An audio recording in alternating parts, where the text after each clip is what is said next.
Hey, what's up? It's Caragona26. I hope you're all doing good and welcome back to the channel. Okay, so in today's video we're going to be talking through the legend Gibraltar. Got a few tips for you on how to use Gibraltar to get the best out of him and try and improve as a better Gibraltar player. But similar to the Bloodhound video last week, we're going to start off by looking at his kit. So his passive is his gun shield, where when you aim down the sights you get a little shield above your gun.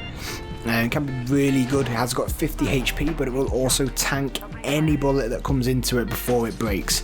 So for example, if you've got the gun shield up, it's got full health. If you take a Kraber shot of say 145, you won't take any of that damage. The gun shield will take all 145 of the damage and then break. So it's not like the normal shields where your shields will break and then it will also take your health. This won't affect anything else. It will just break the gun shield with the full hit, and then you'll start taking damage from further bullets after that. And then his tactical is his Dome of Protection. So it's a little bubble that you throw down. It will block absolutely everything going in and out. And then his ultimate is his Defensive Bombardment Artillery Strike from the air, which can deal some crazy damage. I think it hits 40 every single hit, so you can very easily down players, wipe a whole squad with it. And because Gibraltar is the biggest hitbox in the game, he has also got the Fortified perk, which means he takes 15% reduction on any incoming damage and also isn't slowed by any bullets. In terms of the cooldowns for Gibraltar, the Dome of Protection, you can throw it out every 30 seconds and it will now last for 12 seconds as well. His gun shield, if it is broken, it will take 9 seconds for it to come back. And his Defensive Bombardment, you can get it every 3 minutes. So 180 seconds, 3 minutes. Takes 6 seconds, I think, for it to before anything will come down, and lasts for around about 6 seconds as well. But that's his kit sorted. Okay, so getting into the tips, with Gibraltar you have got the gun shield as your passive, so make sure you're always aiming down sights in any fight. As mentioned before, it does have 50 HP and will take any last bullet, and because you are the biggest hitbox in the game, you're not easy to miss, so make the most of the gun shield that you've got. Tank that little bit of extra damage. It will probably help you, or will help you win more fights if you have got that gun shield up, as opposed to when you don't. Next one then, where possible, use your ultimate to get enemy squads off of high ground. Everyone knows high ground in Apex is king. It gives you a massive advantage over your opponent, so if you can eliminate the advantage your opponent has over you by taking them off the high ground with the ultimate, use it, level up the fight, got a better chance of winning that fight, especially if you are playing ranked. Your dome is brilliant. It will stop everything coming into it, but it also stops everything going out of it. So bear this in mind. If you have got, let's say, a Corsic on your team who's got his ultimate ready, make sure you're letting your teammates know where possible that you are about to throw your dome. So if you have, say for example, got a Corsic on your team who's got his ultimate, so he doesn't go to throw it at an enemy squad, but it gets trapped inside your dome, and therefore it's a waste. It goes with grenades, anything you want to throw out, it will stop everything going out, including your bullets as well. So bear that in mind. Don't waste other, ultimates, grenades, everything like that while throwing your dome. Just remember, if you're inside it, you can't throw or shoot anything outside of it as well. Remember the gun shield. The gun shield that you've got, it doesn't instantly pop up, so it does take a second or two to rise up above your gun.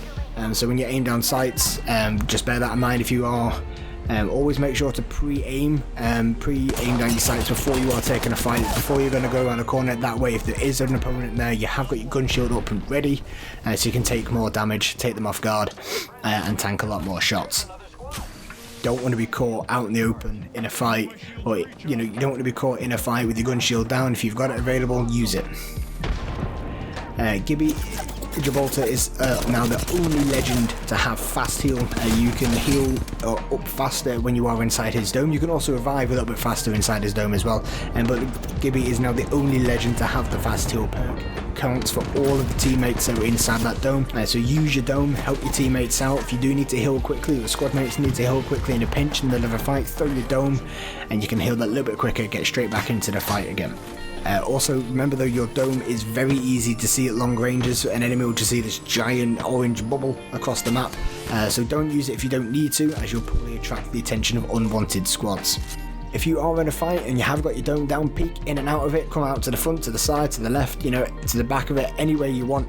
It will make your enemy miss a lot more shots, as they'll keep shooting you even though you're inside your dome. Then you pop back out, shoot them again, pop back in, make them miss, pop back out. That way it really confuses your enemy, makes sure that you're going to take a lot less damage, but also bear in mind that when you're inside your dome, you won't be able to shoot out, so don't make sure you waste your shots. Know when you're going in and out, stop shooting, come back out, shoot again, and that way you'll probably gain the advantage over your opponent in many more fights. If the enemy squad has a Gibraltar, a great way to try and get a squad wipe out of them is if you try and make that Gibraltar throw down his dome, watch them, wait around about 8 seconds, then throw your ultimate at their dome. That way when the enemy's Gibraltar's dome finishes after 12 seconds, your bombardment will land on the floor and on top of them the second the dome finishes. That way they'll be trapped in the middle of it. Chances are you can get a few squad wipes doing that very easily, as they won't be able to get out of it. They'll just be having to take the full hit of your bombardment. Bear in mind, Gibby is the biggest hitbox in the game, so he doesn't really shine in super close range fights. As to get the most out of him, you do need to aim down sights to get the gun shield out of him, which again vastly reduces your movement. So say for example, if you have got, you know, a little wraith crouch spamming moving left and right, chances are they're probably going to have the advantage over you, but that's why you need to make sure you have got the gun shield up. That way you can take a lot more damage, gives you a much better chance in those sorts of fights, as you can't rely on movement as much as you can with other legends. And then lastly, it's a little bit of a harder one to get right, but your dome can penetrate walls and can also disable Watson fences. If the edge of the dome sort of cuts through the middle of the fence will go down. Like I said, it's very hard to get right, to get the dome in the exact right position to cut off the fences, but if you can do it, it can be very useful in pushing Watsons that have got you know, a building fully Watsoned up, fenced everywhere. You can get one of those fences down and make an entrance for your team squad to push through and try and deal with that Watson squad that is inside there. But that is the last one. So I hope you have enjoyed it, I hope you have found it useful. If you have got any more tips for anyone else that I haven't mentioned, leave them in the comment section below. But other than that, that's the end of the video. So that does bring us to the end of the video. If you have enjoyed it, please feel free to like and subscribe. Also, I have recently started streaming on Twitch. My channel is linked down below. Feel free to come over and check it out. But other than that, that's it from me. I'll see you next time.